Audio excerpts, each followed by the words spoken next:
Hey, what's up, guys? All right, so we're gonna do the podcast. We're gonna do it on YouTube. This is the first time I've done it on YouTube, even though this will be like my 200th something episode. I wanna say it's like 208, 209, something along those lines. But for those of you that aren't familiar with this, I do a podcast called Everyday Discipline, and you'll hear me talk about it when we get in there, but it's about decoding, deconstructing, and reverse engineering self-discipline. Ultimately, this is the key to getting anything I want in my life, is my ability to just do the shit I said I was gonna do, which is where self-discipline comes in. And I've been doing this podcast for a while now, recognize that I am like sorely missing having a YouTube channel, and so this is gonna be the first time that we do the podcast on YouTube. See, I put on my headphones because it makes me look official, plus this microphone that Joe Rogan uses make me feel pretty official, and I gotta tell you the truth, the way I sound in this microphone is a hell of a lot better than I sound in real life. At least that's what it feels like to me. So sit back, relax, enjoy the ride here as we go through this podcast. Hopefully you wind up getting something out of it. And just even before you start listening, and I'll say this again in the podcast, but I want you to recognize this too. This isn't about just gathering information, right? That's not why I do the podcast. Yes, I want you to get something out of it, but more than that, I want you to do something with it. If you hear something in here that makes you think like, oh, wait, that's interesting. It gives you a revelation. I want you to do something about it. Whatever the smallest action you could even take in the next 24 to 48 hours, that's what I want you to do here. So this podcast is about taking action, not just about listening to things that I have to say. So there's enough about that. With that, let's get on to it. I'm gonna record the podcast right about now. What's up, everybody? Welcome to today's edition of Everyday Discipline, where we decode, deconstruct, and reverse engineer self-discipline to get whatever it is we want in our lives. My name is Brent Kokel. I'm your host.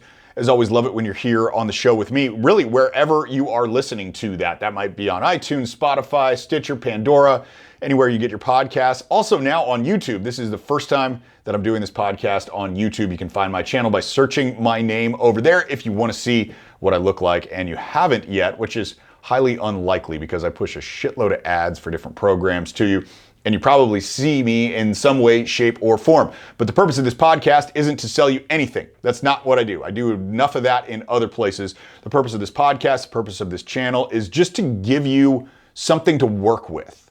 This is something designed just to help you get to the space where you're following through and doing the shit that you said you were going to do, which is my personal definition of self-discipline.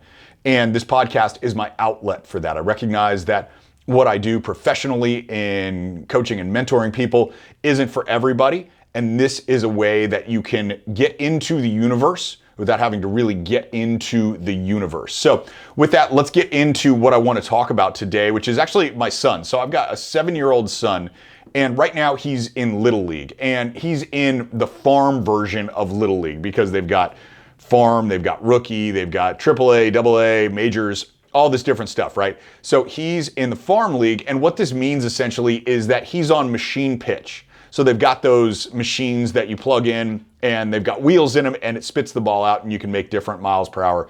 They go at 35 miles per hour for 7-year-olds. I have no idea if that's fast or slow, but sometimes the 7-year-olds think it's pretty fast. Now, my son, he gets up there in his first couple games, and he's on the Mariners. Of all teams, the Mariners, at least not the Dodgers, because I live in Northern California and we're not big Dodger fans here. So the Mariners is all right. So he gets his Mariners uniform on there, he's got his helmet on, and he's standing up to bat in the right-hand batter's box. And in his first 2 games, boom, 6 hits. Like, he's hitting the ball pretty well. He sees it coming at him, he's got good hand-eye coordination, he hits it, he didn't ever remember to drop the bat, so we wound up at second base holding the bat a couple of times. We've got to remind him of that being a 7-year-old, and that's the way it works. But something interesting happened in the 3rd game. He wound up seeing one of his teammates get hit by a pitch. Now, every now and then, the machine will wind up kind of pitching a curveball. Not like a hard curveball, but it'll veer into him, and the kid was just leaning in too close. He was crowding the plate and frankly should have gotten hit. I was coaching first base at the time, and I saw the whole thing go down, so I know exactly what was going on.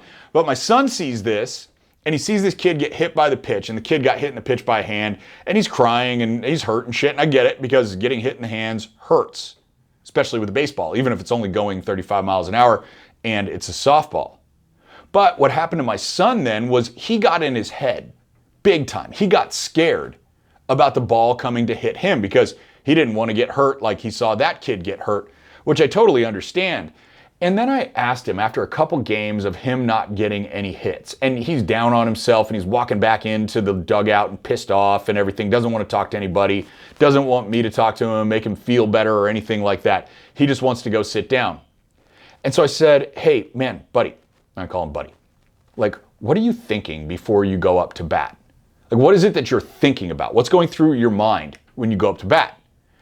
And he sits there and he thinks about it for a second because he's 7 and he's like, I don't know what the fuck I'm thinking. But then he goes, oh, you know what? I'm thinking like how embarrassed I'm going to be if I don't get a hit. Because mommy's in the stands, you're on the base coaching. Like, I'm going to be embarrassed if I don't get a hit. And I recognized what his problem was right then, which is that he wasn't thinking the right thing. So I had to pivot him. I had to shift him. And I was like, buddy, you can't think like that. You've got to think a little bit differently and you're going to get a different result because the way you think drives the results that you have. And so I pivoted him to say to himself before he got up to bat, when he's sitting there on deck with his bat in his hands and his glove and his Mariners uniform, is that he's got to be thinking, I'm going to get a hit. Is what he's got to be thinking. And now he's on a 2-game hitting streak since we had this conversation. Now, this is an important point, not just for Little League, but for life itself. And here's the deal, guys. You're the primary shit talker to yourself about yourself. I don't know if you ever recognize that or stop to think about that, but you talk more shit to yourself about yourself than anybody else on the planet.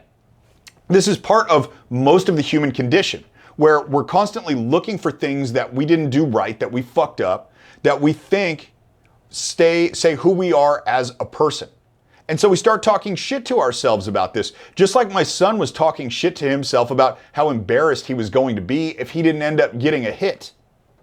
But instead, we've got to get ourselves out of the space of being the primary shit talkers to ourselves about ourselves. And I want to share with you just a couple different points that we think about when it comes to pulling yourself out of that frame.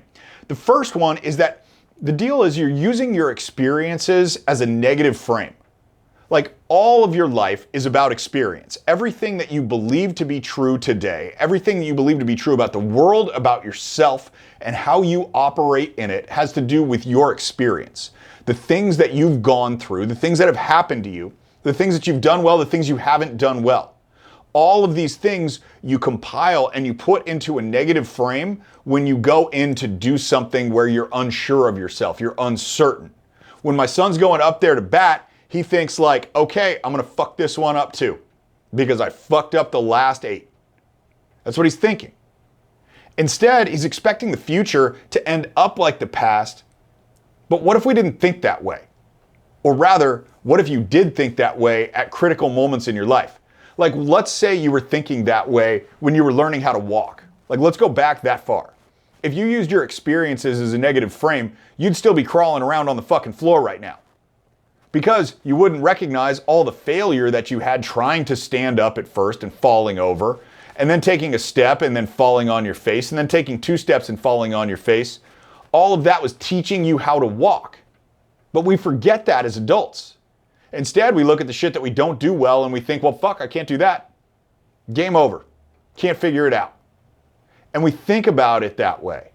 We take all of our experiences that we've had in the past, we compile them up into just this negative frame because we expect what happens in the future is what's going to be happening in the past.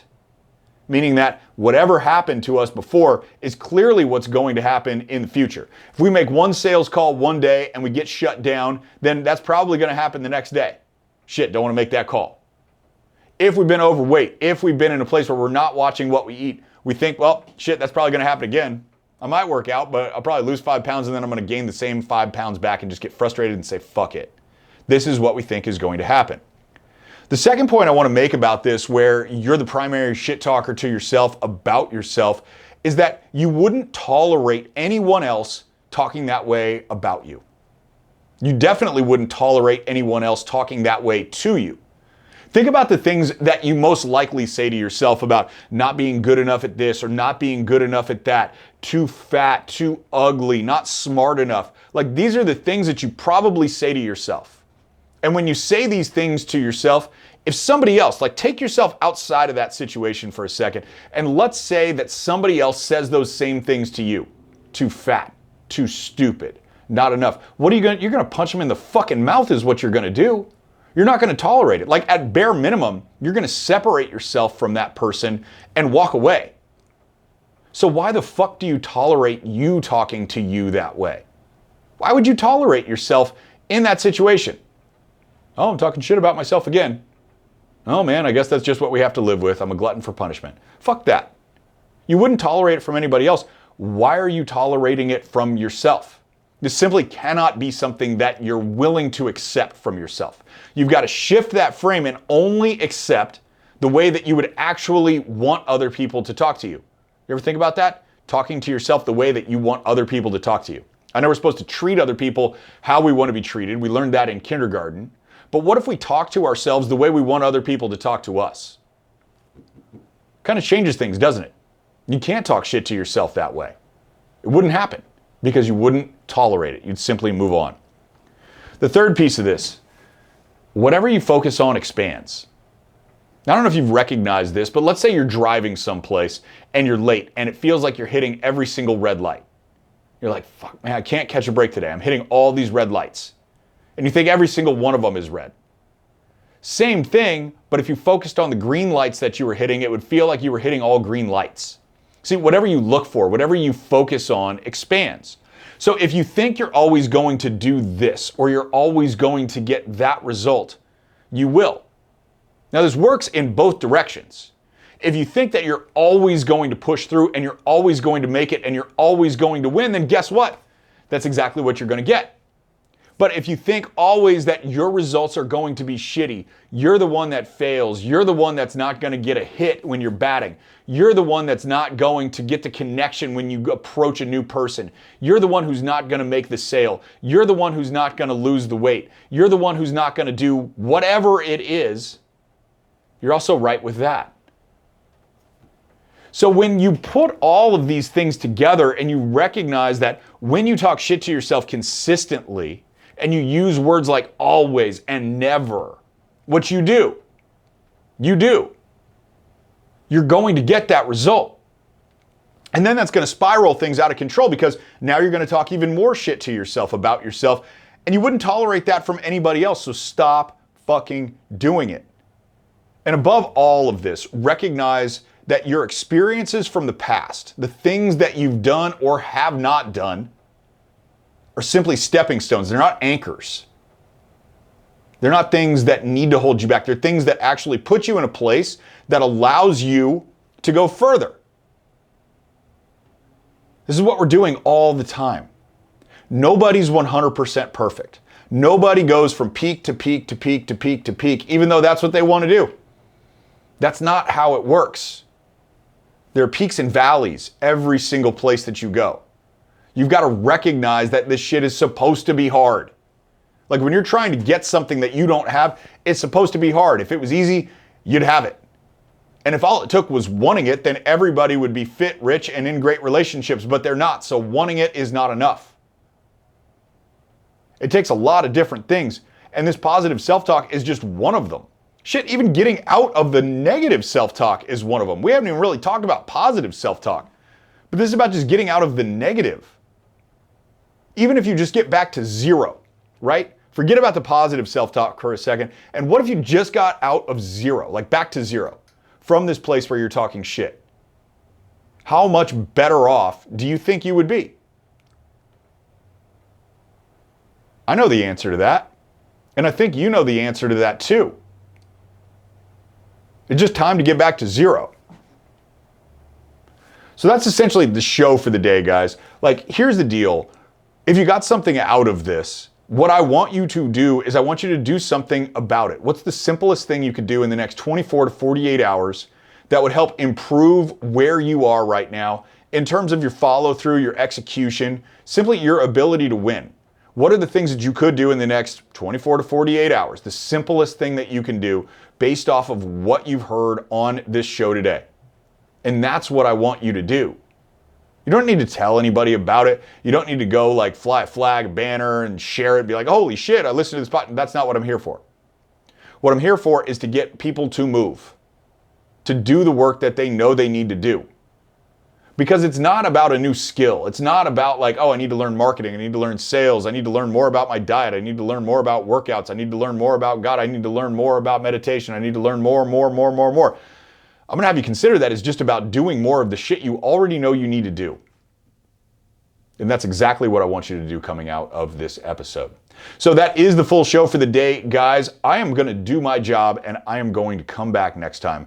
And I want you to do your job and I want you to come back too.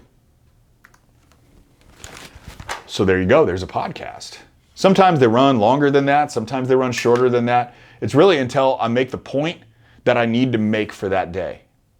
But above all, and this will be the third time that I said this to you, so it better fucking sink in. What I want from you out of this is if you got something out of it, I want you to do something about it. This isn't just a listen, entertain, walk away.